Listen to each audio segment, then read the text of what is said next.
Hello, and welcome to RPM Online once again.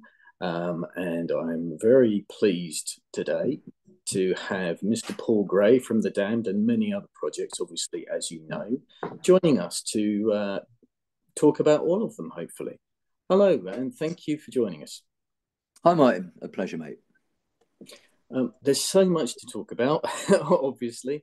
So I'll start at the beginning, really, with The Damned, who soon to be obviously UK dates as well, but your next dates are in Japan, is that right?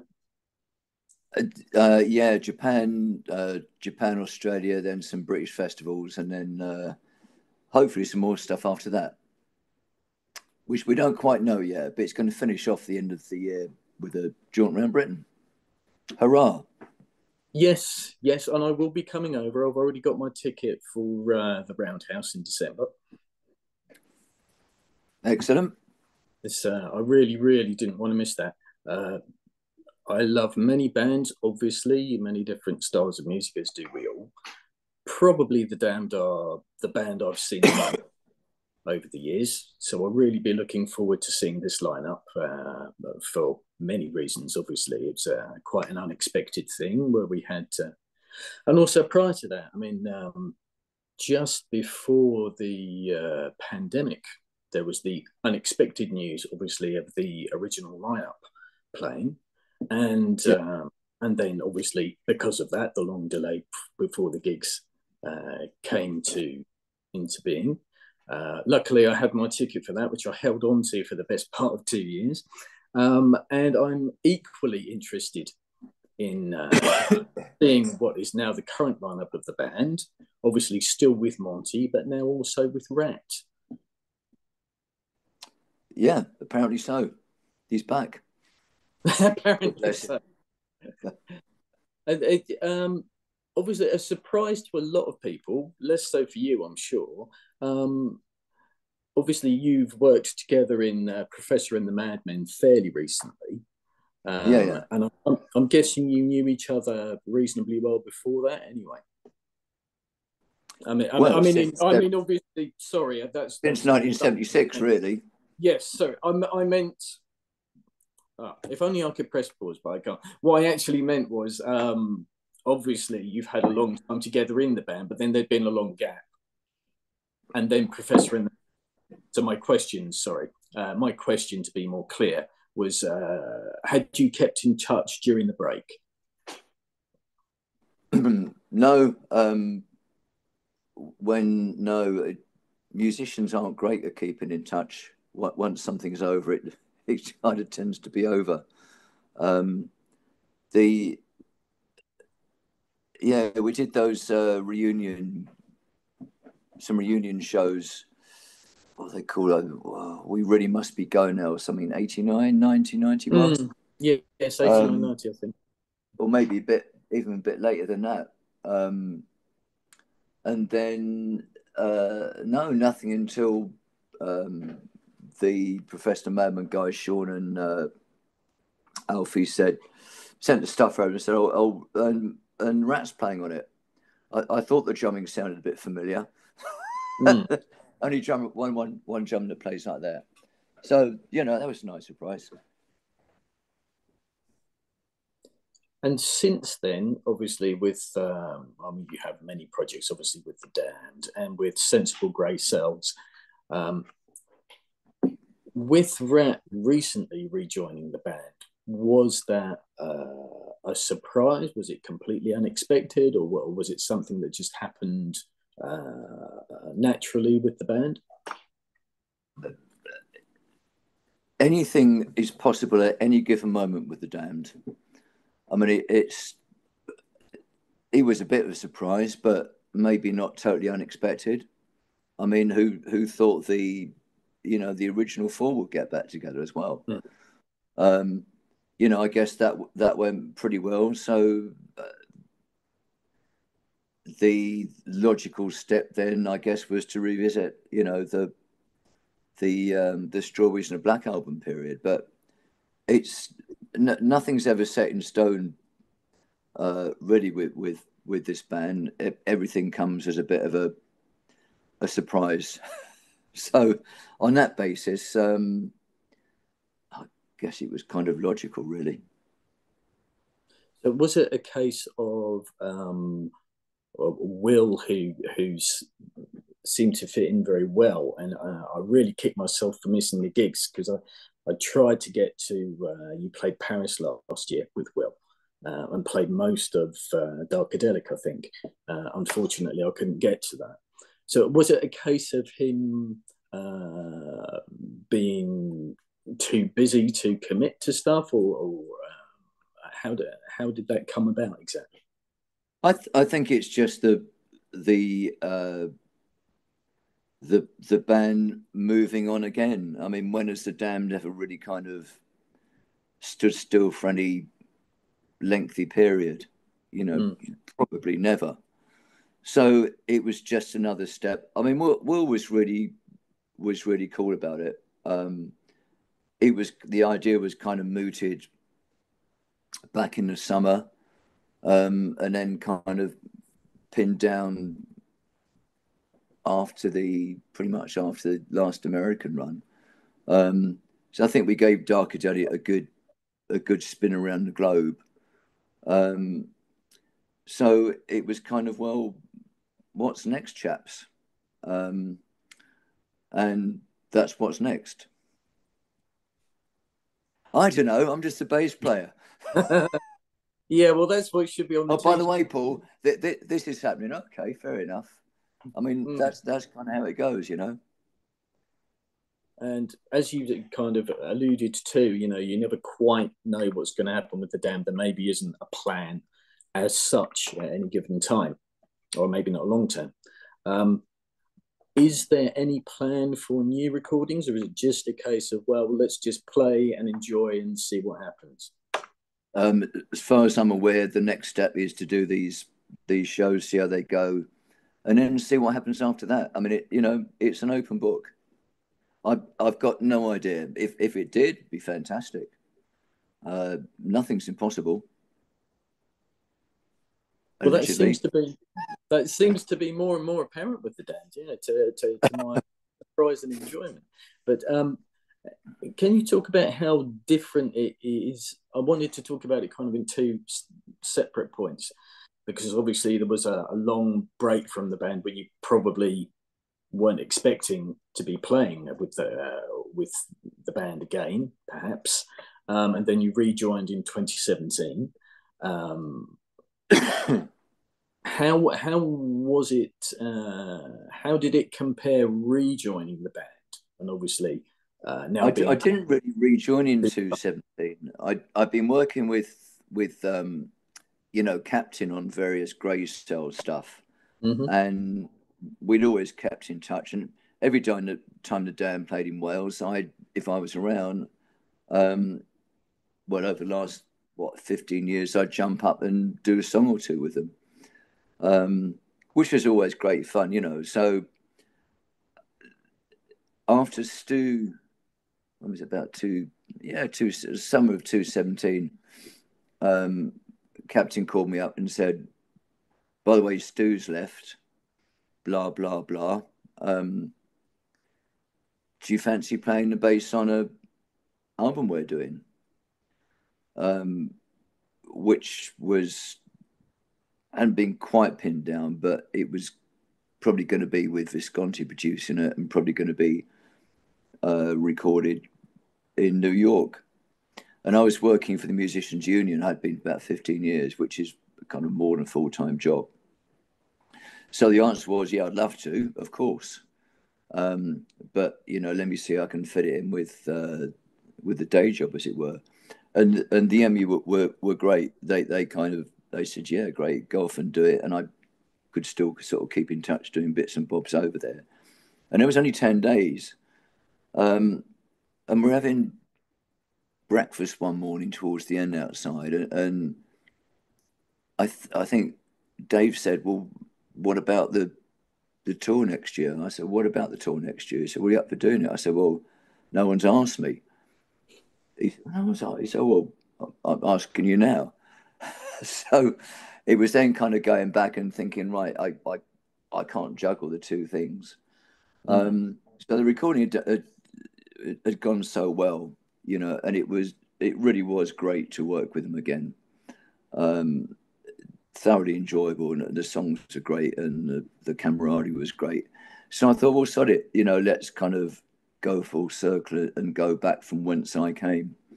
And what was it, 60 at the time or something, 59. I thought, well, I've done the MU for 15 years. I'd love to go out and play again. Who better to do it with than the Damned? So I kind of I gave my notice into the MU, and then as soon as I could, I hooked up for the rest of the shows from then on. I forget what your original question was. I've written them down. I don't worry. Because there's so many things we can talk about. I thought I had to. Yeah, the difference between which you sort of covered between your first stint with the band and then rejoining in 2017, and Oh right, well it's a might lot. feel that, carry on. It's a lot more.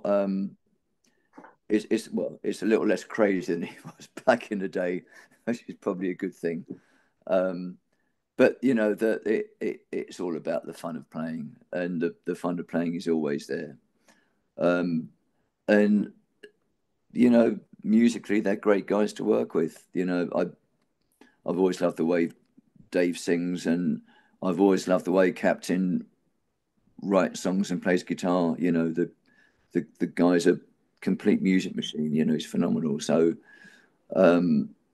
yeah, less chaotic, equally uncertain as to what might happen from day to day. That's never changed, as we kind of broached 10 minutes ago. But yeah, and a little bit more, a little calmer, shall we say. Mm. I'm glad that. I mean, obviously, it should be fun because otherwise, what's the point? But it's always seemed like fun to me when I've seen the Damned on stage. I suppose my first time was why that's. I suppose that's why Strawberries is so important to me. Aside from it being a great album, it was the Right, first right. time I was Damned. I was still at school, and I already loved Machine Gun Etiquette and the Black Album. Um, but then that was the moment. I suppose when you really start going out and seeing bands, that's the moment that stays with you. But what I love about the Damned as well is it always sounds like the Damned, but it's always changing. It's always evolving. They're always a Um, bit different, yeah. That's one of the joys of it. There's not that many bands that chop and change quite so much, and it's always natural. It's how the songs turn out, no matter who's been involved at any one time. It's still got that unique damnedness to it. mm, And it's one of the bands that can really kind of get away with anything, really. Any kind of music is fair game. If it works, then that's what we do. If it doesn't, it gets binned. But there's no parameters. I mean, I've been lucky in the bands that I've been in, especially the Damned and Hot Rods and Wingman, where there's nothing actually expected musically. What you kind of should come up with, which gives you a lot of artistic freedom, which is very gratifying. mm. I'm sounding very sensible, aren't I? Better crack a beer. Although it's a lot easier for me. It's lovely to hear from and also from a bassist perspective. I mean, I am very much an amateur bassist, but yeah, it's lovely to hear and it's lovely to see as well. So I'm really looking forward to December. Um, Yeah, me too. but also, so that was one half of a long question, which makes sense. And the other half is it any different now that you're playing and rehearsing with the band and with Rat again, or does it just feel natural? Ask me after rehearsals. Ah, okay. I mean, we haven't got long. We got 3 days before we go off, and one of those days will be taken up with, people plunking and hitting things and scratching their heads over monitor desks and all that kind of stuff, which would probably leave 2 days to actually go through whatever songs we're going to do, which won't be decided until the day probably on past form. So, in that way, it's all as kind of chaotic and up in the air and unexpected as it always has been, which can be a bit frustrating, but equally it makes it kind of more joyful because you just don't know quite what's going to happen. If you know everything that's going to happen, kind of takes a shine off it a little bit, It's maybe more like a job. Possibly. Well, yeah, definitely having done a job, yeah. But yeah, so well, that's answered my next question really, which is who knows? In as much as we would expect, I suppose, from this lineup that there would be the Black Album and Strawberries. But as for the rest of what's going to be played live, that's up in the air at the moment. I mean, just going back on rehearsal thing, I've forgot your question again now. But when Sean and Alfie from Professional Madman came over a couple of years ago, 5 years ago now, 4 or 5, and we did the show with me and Rat did the show at the 100 Club with them. I think they had a whole day booked for rehearsal, and their songs are really complex, they're really complicated, and of course we'd never played together before. But we're not like an hour show out, an hour and 15 minutes in literally 2 hours. I think we went through everything once and then buggered off down the pub. So it's kind of one of those things that when you know who you're working with and you've already got that kind of, musical empathy and connection, it doesn't take long. So the rehearsing is kind of almost academic. I think I was playing through Strawberries the first time a couple of days ago. I thought I'd better start refamiliarizing myself with it. And, just plonking away in my kitchen here, kind of pretty much remembered every single song. And once you get in and you know the people that you're working with and those songs are kind of so much part of your history, you've lived them so much from the inception and the recording and the touring, the playing and all of that. They're kind of part of you, become part of you. So it almost becomes second nature to play them again. I think the only difference will be is that every drummer obviously plays the songs a little bit differently. There was Pinch played things a bit differently. Will did. Gary Dreadful certainly did. So it's kind of back with Rat, and that's where they, apart from the Dark Daddy, that's kind of where they all started. So, should be great. Well, it will be great. I'm sure. Anyway, what's your question? I think you've answered it. Right. But whether it would be different with Rat, as you've said, it sounds like rehearsals are not quite yet underway. Sorry, say that again. I was faffing about. It's what's not underway? Yeah, the other half of the question was how is it different playing and rehearsing with Rat? But it sounds like that the rehearsals are not quite ready yet.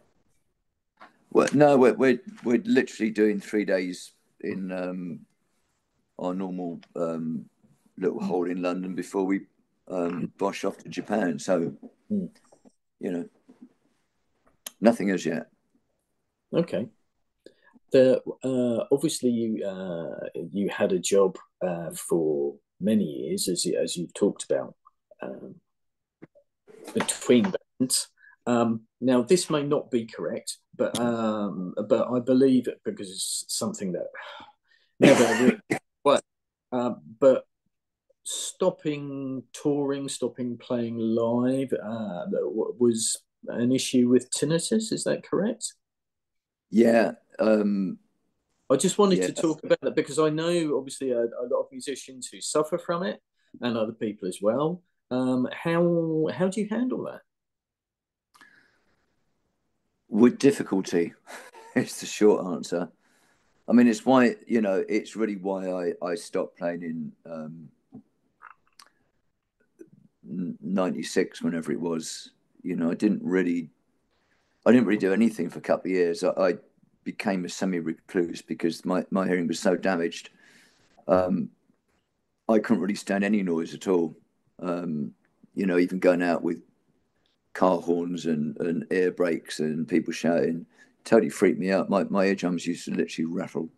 So I spent a long time dealing with it, and I kind of been through every form of help and consultants and therapy and all that malarkey that you can do. I could write a book on it.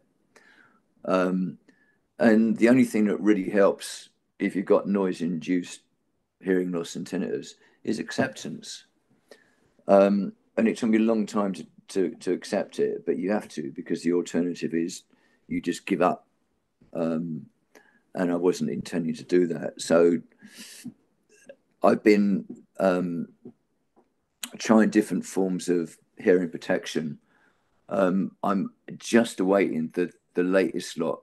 I did try a company in America with a guy called Stephen Ambrose, who invented the very first in-ear monitors for Stevie Wonder back about 40 odd years ago. And he sort of developed these little things called bubbles, which he made for Brian Johnson out of AC/DC, because he has very similar to me. Yeah. But I didn't get on with them too well on the last couple of runs. They kept coming out on stage, which is not what I wanted. So Will, bless him, hooked me up with a company called ACS, a British company, and they are sponsoring me now. I just got an email from them. They're not there. They're making me some custom-made in-ear monitors with filters to stop all the frequencies that really hurt me, like cymbals and snare drum and all that stuff, guitars. So I'm going to be trying them out. So I just have to be careful. On stage, actually, with in-ear monitors isn't so bad, because I have them very, very, very low. And we have screens around the drum kit, to stop too much of the drums, which is a real painful thing. Because that's a constant volume, it's kind of fairly easy to deal with. It's more the noise outside of that, people shouting and clapping and doors banging and all those noises still freak me out. I find it difficult to go to pubs and restaurants and all that, just because the noise and the clatter. So it's entirely self-inflicted. I got it through monitoring on headphones too loud when I was writing songs back in the 80s, 90s on a 4-track Porter studio, more than I did from playing in loud bands live. So yeah, it's not great to have, and I've got it 24 hours a day, really loud in both ears. I've done for 30 odd years now. So you get used to it, but it doesn't really get any easier. You just have to think, well, it's there, can't do anything about it, crack on. Yeah, it certainly pays to have a positive outlook, but it can't be easy. No one said it would be easy.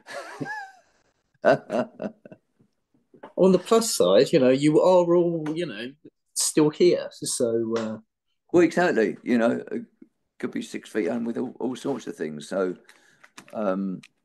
it's funny that the things that very often, the tools of people's trades are the ones that end up being damaged. Get your fingers cut, or if you're a carpenter or a luthier or something, it's just it's the way it goes, isn't it? But I had a good time getting it, and I'm just trying to have a good time not making it any worse now.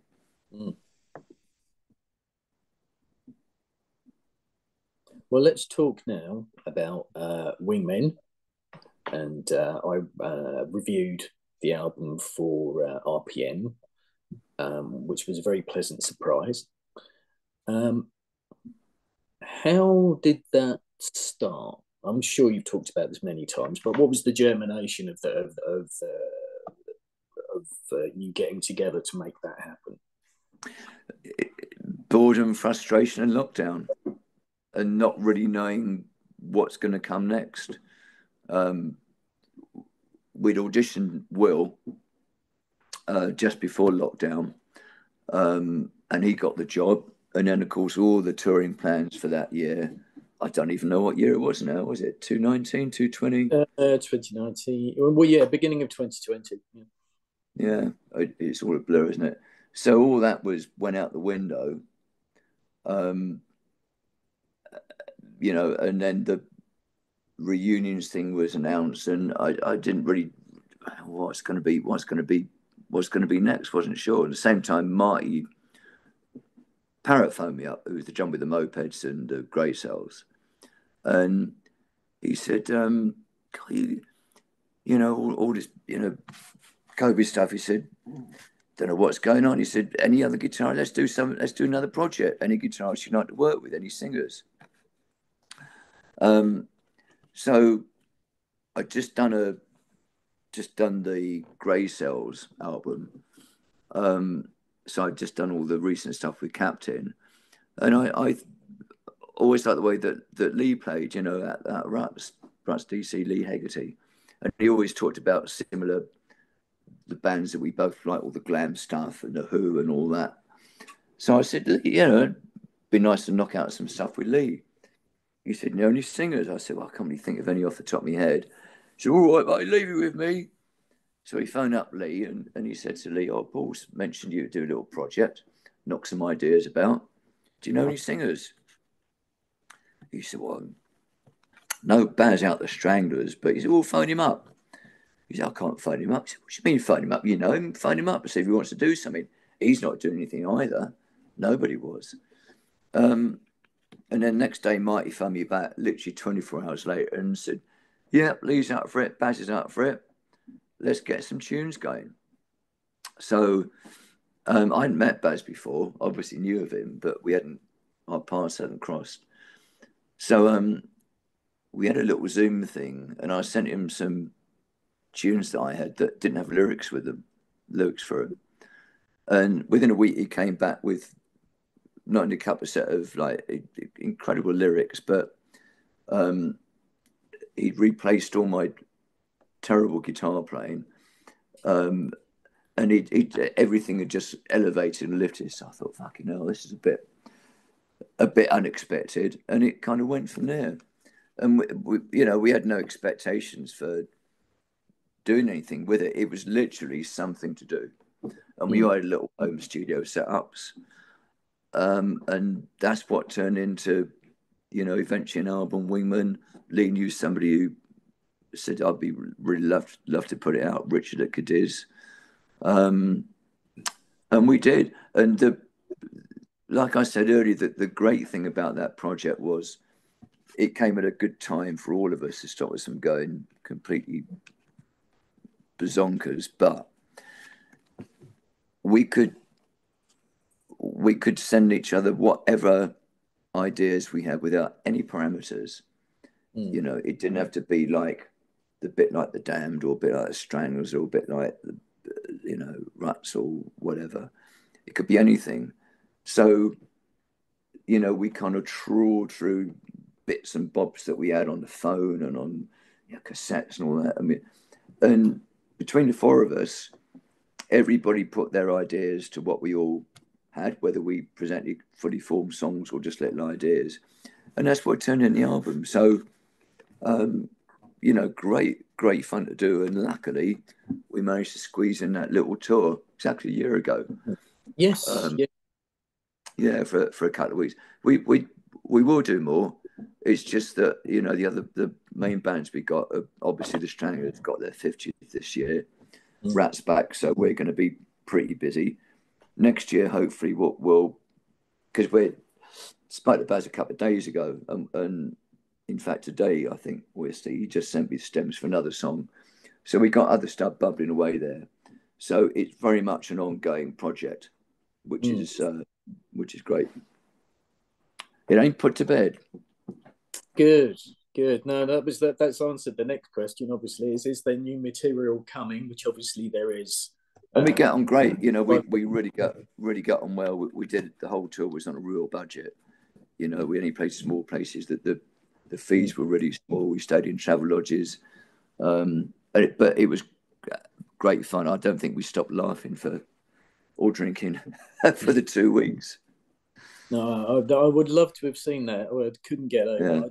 A lot of my friends went to see that because a lot, as you say, a lot of the smaller venues that you played are where I used to live. So it would be lovely to have the opportunity to see you play next year. Yeah, well, we fully intend to. It's just finding that, that gap where we're all available. Look, obviously got Rob now at Supergrass, so he's pretty Yeah, busy yeah. himself. So we got 5 people to sort of try and accommodate now too. Mm. Yes, and with a, I'm guessing with a keyboard player, kind of in a different way, but maybe similar to the Damned, with writing new material, it adds so much to what you can do. Yeah, well, Rob and I have already co-written one song, and Baz have done some stuff in it as well. So we got 5 people involved now, which is rather exciting. Hmm. It must be great to have the opportunity to do a variety of musical styles with different groups and just have fun with it, just enjoy it. It is, and it keeps you on your toes as well. I mean, I'm dead lucky. I've got the Damned and the Sensible Grey Cells, Professional Mab, and Wingman, all of which are kind of ongoing in various degrees. And there's a guy called Matt Webster out of Bradford. He's got goes under the name of Signia Alpha, and I've done a couple of albums for him. That's very, very different. And I do bits of online session work for people, for anybody, just 'cause I love playing. And I get fidgety and bored if I haven't got a bass in my hand. So, if I like the song, I'll whack a bass down for anybody. Speaking nicely, speaking of basses, I've been signed up for a while to your Paul Gray Bass Online Facebook page. Oh yeah, yeah. So it's been interesting to just watch what's going on there. And maybe it's not a recent thing because I read a little bit about certainly many, many years ago. You were talking a little bit about really being a Rickenbacker man, but over the years having found occasionally the odd Fender that's been good, particularly in a studio. Barry Wallace and over the years, but just recently on the online base page, quite a lot of Fenders and Squires. So is that just been as and when you find one that just sounds and feels right? Yeah, and boredom. Oh look, what's out there? Oh, I quite like the look of that. It's a nice colour. It's yeah. I mean, I always said Fenders were a bit like magnolia paint. And there was a very good comment somebody put on my Facebook thing the other day. He said they're a bit like flat bladed screwdrivers. Every home needs one or two. They kind of always come in useful. But I never liked them because everybody played them, and I thought they looked a bit dull. And the ones that I played, I hated. They're really heavy and just went thunk. They had no character. And my first proper bass was a jazz bass, which was an utter pig to play. It weighed a ton, and was just a horrible thing. And I swapped it for my first Rickenbacker in the end. And I avoided them for donkey's years until the last Hot Rods album I did, which was mid-90s probably. And the studio had a 1962 precision bass that was very light, very low action. And it growled like a very growly thing. And I ended up using that on pretty much the whole of the album. And I never found another one that sounded or played quite the same. And I tried a lot over the years, but they just don't do it to me. They don't feel right in my hands. I don't really like the necks on them. Body shape doesn't fit me too well, oddly enough. It'd be quite heavy, and they just sound like positions. But I did find this one. Actually, I bought one. I bought two in lockdown. One was a custom shop one, just because I like the colour. That was heinously expensive, but couldn't get on with it. It sounded great, really big, chunky neck on it. So I flogged that. And then I bought another one beginning of this year. No, I bought one a couple of years ago, a 72, with a maple neck that sounds very nice, actually. And it was quite light. I found it on Marketplace down in Swansea. And then I saw one beginning of this year in the shop that I sold my other bass to, was actually in Cardiff, which was an Olympic white, but it was a 1982 version of a 62, which is the one I used in a hot rod album I really liked. So I went down and tried it, and it was beautiful. I had a bit of work done on the action and truss rod and that, and it sat in my kitchen with the other two now as we speak. And I brought, and I got a Squire as well. So it's just branching out a little bit. I mean, I love the sound of my Rickenbackers, and they're me, you know, they're extension of me. And I probably never play another bass apart from my Thunderbird on stage. But for recording, I use the P bass on the Wingman album, the 72 one I've got, and a couple of tracks on it. And I've used it on quite a few sessions as well, because, you know, it just fits some tracks. Whereas the Rick always suits the Damned. If I try another bass on it, it doesn't sound quite, doesn't have quite that character. I suppose it's something you can't really explain, but you've played Ricks for so long. As you say, it's like an extension of yourself. They're kind of part of that Damned sound with Captain and Rat as well. You know, it was a different sound with Algae. You know, got a great thunderous sound, but it's not my sound. And if I play the Damned songs on another bass, which I do from time to time, just doesn't sound right. So, and you know, the everything about the Ricks, I play some terrible Ricks, make no mistake, but all the ones that I've got and held on to now, and some of the ones that I've sold along the way have been beautiful, and the necks just fit me right with them. And they're very versatile. People think they just sound like, you know, a clanky Chris Squire, but they're incredibly versatile basses if you just take a bit of time to get to know them. Well, I hope one day I'll have a Rickenbacker. I have a Fakenbacker, but I don't have a Rickenbacker. They can be very good. Well, I mean, as an amateur, it's astonishing for the tiny price. I mean, obviously, you see, it's not the same thing. It's a tenth of the price. Of course, it's not the same thing, but for what you get, the feel and the weight, as you say, as something else is, it feels comfortable. And I mean, this is an aside. When I first got, I actually bought two Harley Bentons. I bought a Jazz, and I can't understand why. Probably because it costs too much money. You know, like it's great to keep everything the same, but when something doesn't work, like the weight being like a tombstone, you would think, well, maybe just lighten it up a bit. But for the Fakenbacker that they do, I wasn't sure at first, and I thought, well, hang on, maybe it's just the strings. You know, the E was really kind of just rubbery, and it just wasn't right. So I put rotor sounds on it. God knows what it came with. And straight away it was just like a different bass. So you can't go wrong with rotor sounds. You know, I've tried every make under the sun, and I've always gone back to rotor just because why not see what's out there? But I've used rotor sounds for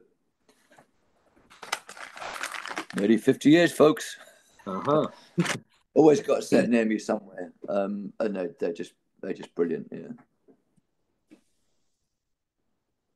Well, thank you so much, Paul. We've covered everything on my list and a few other things besides. Good luck for the upcoming dates, and thank you. I will definitely be there in December, maybe before December as well. Who knows? But thank you very much for your time, and I wish you all the best. Lovely, nice to speak to you, mate. Thank you. Cheers, then. Ta-da.